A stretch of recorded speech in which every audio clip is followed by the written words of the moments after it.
Pinailawan na ang iba't ibang Christmas display sa ilang lugar sa Mindanao. Tunghayan sa report.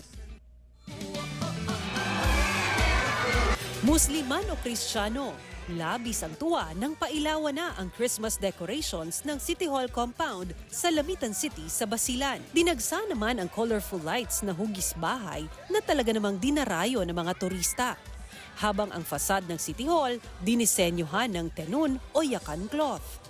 May food park din para solved ang cravings ng mga bisita. Kaya walang Christian, walang man-Muslim, parehas lang. Basta gusto pumunta, okay lang kay Sir. Ang puso lang o respeto sa mga tao.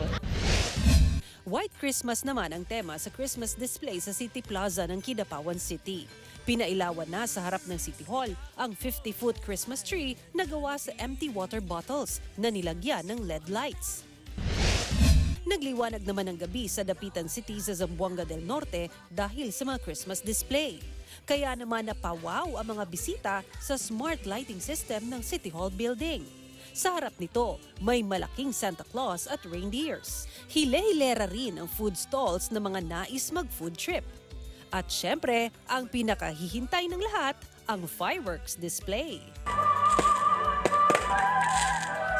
Enjoy kayo, gwapo kayo ang lights. Ang opening karon sa diri sa Dapitan, dayon ang fireworks pagka nindot kayo, murag akong anak di na ganahan manguli kay agi sa kanindot. Mula sa GMA Regional TV 1 Mindanao, Sara Hilomen Velasco, nagbabalita para sa GMA Integrated News.